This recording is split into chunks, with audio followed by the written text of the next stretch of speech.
Hello. Good morning, Garden Church. My name is Sean. I wanted to show you a few pictures first before we got into my testimony. Just the first few. First one at the top middle was when I got baptized, 2011. Left is my family. Bottom is my new career choice in nursing. And the bottom right would be my former job, and the top right is one of my biggest loves. Okay, next verse. I'll start out this testimony with the verse. I know all things you do that are neither hot or cold. I wish that you were one or the other. I am a child of God. I was born and raised in a Catholic Filipino household in Northridge, California. I graduated from CSUN in 2017 with a focus in biotech and worked as a former R&D chemist for Bio-Rad in Irvine. And currently I'm training to become a nurse. I decided to commit my heart to the Lord in 2011. Since committing my heart to the Lord, my life has been a hot mess. It is a hot mess for the Lord. He came into my life. He accepted me as one of his own. He made me perfect in his grace and his glory. And during these wild times, he could imagine life without me, but I can never imagine my life without him. Next verse would be, come to me, all who are weary and burdened, and I will give you rest. Take my yoke upon you and learn from me, for I am gentle and humble in heart, and you will find rest for your souls. For my yoke is easy and my burden is light. Two goals for spiritual growth I have in this season of my life revolve around obeying the Lord and listening to the Lord. Listening to the Spirit while trying to filter static has been a major challenge to me ever since I can remember. I've learned that doing this takes practice and proactiveness. And in my 30s, I still struggle with this daily.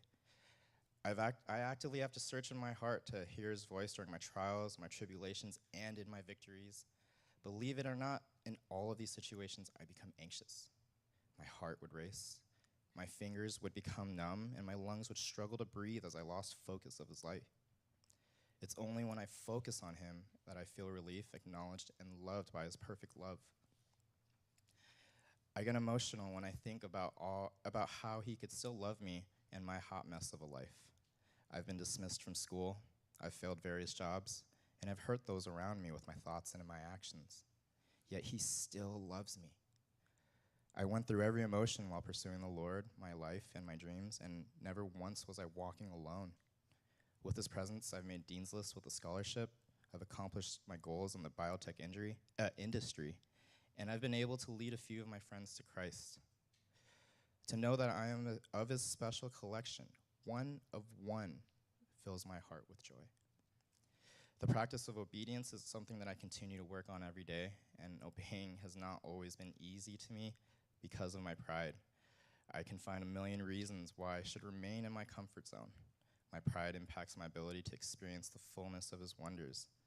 The Spirit asks me to do something, and many times I find myself asking, why me? Why do I have to do it?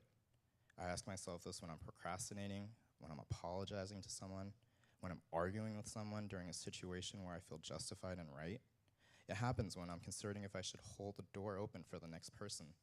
And when I see someone that I could care for,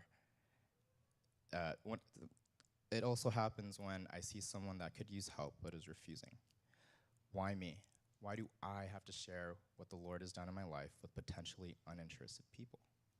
I become stuck in my mind, and I travel down the rabbit hole, but I remember what it was like when I was lost.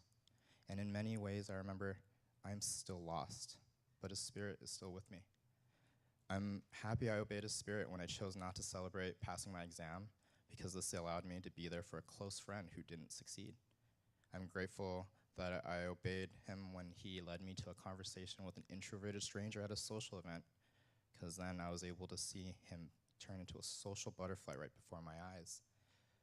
Obeying him helped me realize that his perfect love is always with me no matter what I'm going through, during the good times, the uncomfortable times, and especially during the bad times. God is always great. For where 2 or 3 are gathered in my name, there I am with them. Today I'm here at the garden shooting my shot as an ambassador. I love this body of God's children.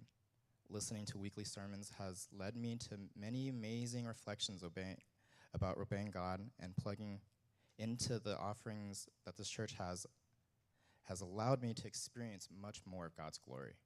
2023 VBS was a wonderful time where I got to work with the media team with Pastor Iran and Julie Chen, and we recorded exciting and powerful victories in the lives of our church's youth.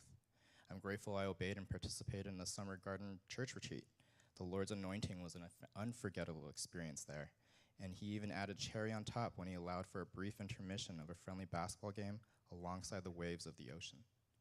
Lately, my cup of tea has been Tuesday night basketball here at the Garden. I've been meeting some amazing brothers, and I've even had an opportunity to bring some of my Hooper friends to join us here. Next verse is probably one of my favorite verses. Faith is the substance in things hoped for. It is the confidence in things not yet seen. I was excited when the Garden released the Ambassador's theme this year. When I reflect on the Ambassador, I focus on how my cup fills with joy. Sometimes I get stuck on the process, but however, I'm proactively guarding my heart and realigning my perspective with God's plan. And when I do this, I'm delivered out of my cloud of stuckness and anxiety. I have found that the most fulfilling conversations in my life commonly revolve around sharing about the Lord and his love.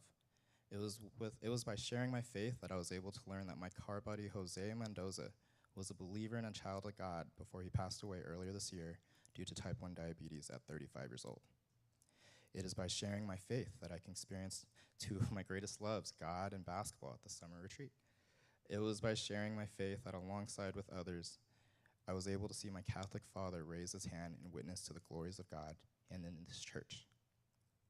And at this very moment, it is by sharing my faith with you, Garden Church, that I can glorify, edify, and exalt our God who has blessed me with much more than I deserve. I look forward to applying all these things that I've learned for the remainder of this year and for the years to come. Thank you for this opportunity to share my faith. May glory go to God for assembling such a wonderful group of bodies at this church, and may God bless and prosper this church for many years to come. Thank you.